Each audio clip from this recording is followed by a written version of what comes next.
आज मैं एक कहानी सुना रहे हंस और हंसिन के 4 प्रश्न। सबसे बड़ा सत्य क्या है? सबसे बड़ा त्यागी पुरुष कौन है? सबसे बड़ा धर्म क्या है? और सच्चा मित्र कौन है? यह हंस हंसिनी का 4 प्रश्न है। आज मैं इसी विषय पर कहानी सुना रहे। मेरे प्रिय दर्शकों, आप लोगों को पसंद आए हमारे सासू बहू चैनल को, हमारे पूजा व्रत भजन चैनल को लाइक कीजिए, सब्सक्राइब कीजिए और शेयर कीजिए।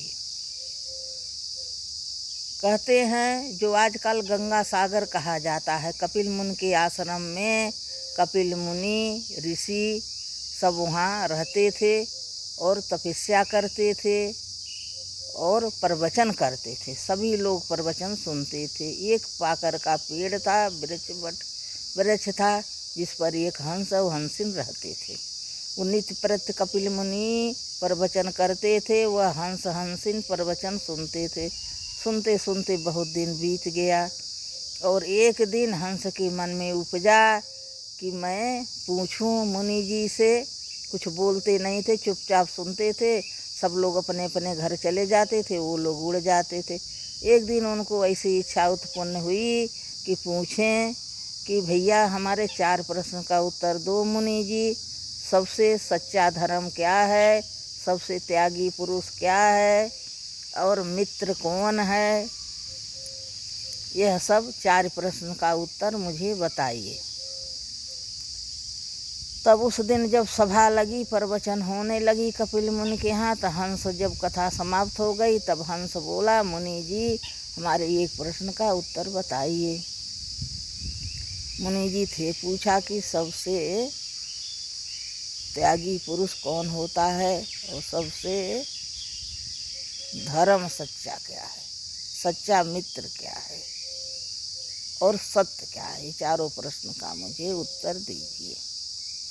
तब मुनि जी कहते हैं कि एक समय की बात है, 2 दोस्त थे। दोस्ती नहीं थी, 2 व्यक्ति थे, बाहर कमाने गए थे। तो जय और विजय दोनों था, नाम कुछ और था, मुझे इस समय याद नहीं है। तो 2 नाम था जुड़वे पर, तो मैं यह नाम मैं रख रही हूँ, जय और विजय। जब दोनों लौटे तो विजय को बहुत प्यास लग गई, उनका प्राण सूखने लगा। तो जय से बोले कि भाई कोई मुझे जल पिला देता तो मुझे प्राणदान मिल जाती। तो जय बोलते, रुको मित्र, तुम निराश न हो, मैं तुम्हें जल इस नदी से पिलाऊंगा। वो जान कबूल के रस्सा बांध के पेट में शरीर में उतरते हैं, बड़े कठिनाई से जल ले आते हैं, उन्हें पिलाते हैं, उन्हें जीवन दान मिलता है। तब दोनों अपने अपने घर चले जाते हैं। उसी दिन से उनके सच्ची दोस्ती हो गई। और जब विजय अपने घर गए, उनके घर कोई उत्सव सा शादी थी, बहुत से मेहमान जुड़े थे और बहुत सी लड़कियां जुटी थी। उनकी चाचा की लड़की भी विदेश में उनके चाचा रहते थे और निमंत्रण पाके आए थे, उनके साथ उनकी बिटिया आई थी। और विजय उसको पहचानते नहीं थे। शादी में सभी लोग जुड़े थे, तो जानते होंगे किसी रिश्तेदार की या किसी पड़ोस की किसी की लड़की होगी। बिना जाने वह लड़की बहुत सुंदर थी और दूर से देख रहे, उसे देखते रह गए। उनके मन में इच्छा उत्पन्न हुई, यह मेरी पत्नी होती तो कितना अच्छा रहता। उनके ऐसा विचार हो गया, मैं इससे शादी कर लेता। लेकिन वह उनके चाचा की लड़की थी, बहन लगती थी, वो पहचाने नहीं थे, अनजाने में किया।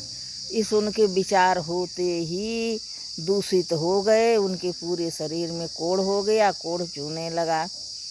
अब धीरे धीरे परिवार के नज़र से गिरने लगे। कोढ़ के कारण सब उनसे घृणा करने लगा, उनके सेवा भाव घटते। यह अपमानित तिरस्कार देख के उन्हें बहुत दुख होता था और खुद वो सोचते थे कि यह शरीर से छुटकारा कैसे मिले, यह कोढ़ शरीर से मैं क्या करूं, कहाँ प्राण त्याग दूं। लेकिन कहाँ मिले। बहुत दिन बीत गया। एक दिन बहुत वियोग में हुए, घर से निकल गए, जा रहा हूँ कहीं प्राण त्याग दूंगा। जाते जाते रात हो गई। एक पेड़ के नीचे बैठ गए, वहाँ एक हंस हंसिन रहते थे। उन्होंने देखा कि यह व्यक्ति बहुत प्यासा है और कोढ़ से पीड़ित है, इसे बहुत भूख लगी, इसे भोजन देना चाहिए। यह हमारा धर्म है कि हमारे शरण में आए हुए व्यक्ति भूखा न रहे। दोनों विचार करने लगे। हंसिनी ने हंस से कहा, इसके भोजन का प्रबंध करो, यह भूखा है, हमें भोजन कराना चाहिए। अब हंस कहा कराना तो चाहिए, भोजन कहाँ पाएं।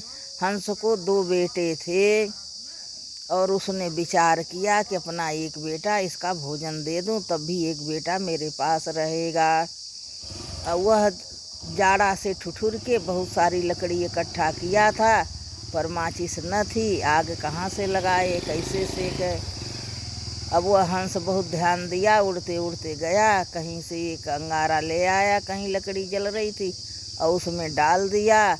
वह लकड़ी में आग लग गई, अपना एक बच्चा उसमें डाल दिया और बच्चा भुन गया और वह खाकर वह आदमी का कुछ पेट भरा, लेकिन फिर भी भूख रह गई। तब कहती हंसिनी कि अभी इसका पेट नहीं भरा, अति से अभी भूख ही है। तब हंस कहता, चलो मैं अपना दूसरा बच्चा दे दूं, हमारे अभी समय है, हम दोनों हैं और बच्चा आ जाएगा। वह दूसरा बच्चा भी डाल देता, वह भी भुन जाता, वह व्यक्ति कह देता। तो गुरु जी कहते कि बताओ, यह धर्म सबसे सच्चा धर्म यही है, यह मानवता है। ऐसे कठिन समय में ऐसी परीक्षा होती, ऐसा कौन सुने। तो व्यक्ति खाया पिया, कुछ राहत हुआ, तब वह जाने लगा कि गंगा, और कहा कि ये कोई इसके कोढ़ की मारी पीड़ित है, इसे कोई दवा बताइए। तब वह हंस कहा, हाँ मैं एक दवा जानता हूँ, या गंगा में हिल जाए या उस पार हो जाए, तब यह कोढ़ से छुटकारा हो जाए। या तो मर जाएगा थक के, या तो पार हो जाएगा, तो गंगा मैया के आशीर्वाद से इसका कोढ़ छूट जाए।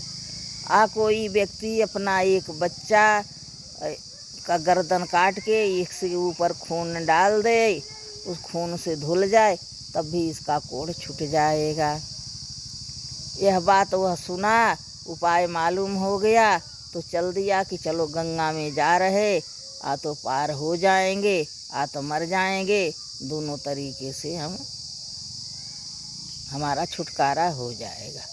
फिर जब जाने लगा, जाते जाते रास्ते में उसका दोस्त मिला, देखा, दोनों वार्तालाप किए और सारा वृत्तांत बताया।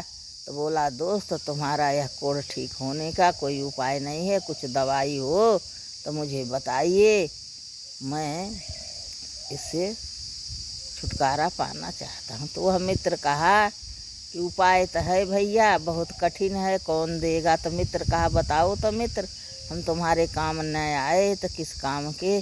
तो बताया, तो गंगा पार कर जाओ तब ठीक होगा, तो कोई अपना बच्चा काट के खून हमारे ऊपर डाल दे, तब यह कोढ़ ठीक हो जाएगा।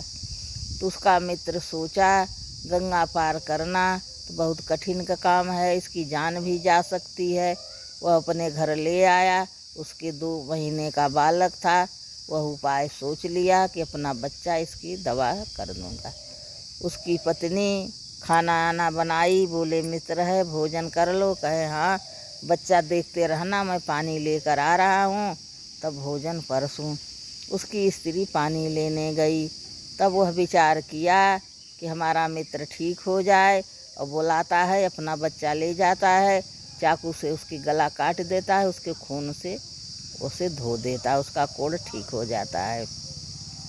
फिर सोचता, मेरा मित्र भूखा है, भोजन नहीं किया है, मेरी पत्नी आएगी, बच्चे का गला देख के, कटा देख के रोने लगेगी, मेरा मित्र भोजन नहीं करेगा, मुझे पाप लगेगा।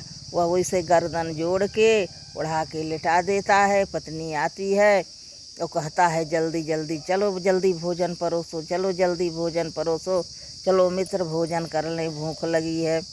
तब वह उठता है, दोनों मित्र जाते हैं, भोजन करते हैं। तब उसकी पत्नी जब बच्चे के पास आती है, यह देखकर भगवान बड़े प्रसन्न होते हैं, इससे सच्चा मित्र कौन होगा, और उसका बालक जीवित कर देते हैं। तो यह 4 कहानियाँ तो हंस हंसिन के 4 प्रश्न थे। सच्चा धर्म क्या होता है, उसने अपने दोनों बेटे को बलिदान कर दिया।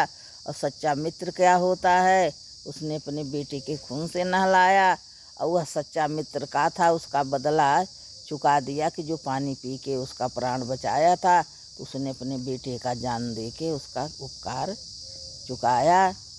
तो यही सच्चा धर्म है, यही सच्चे त्यागी हैं। यदि मेरे मित्रों आप लोगों को पसंद आई हो यह कहानी, तो हमारे चैनल को लाइक कीजिए, सब्सक्राइब कीजिए और शेयर कीजिए। हमारे पूजा व्रत भजन को आप अवश्य लाइक कीजिए। आपके लाइक करने पर मैं आपके पास मेरी कहानियाँ जल्द से जल्द पहुँचेंगी।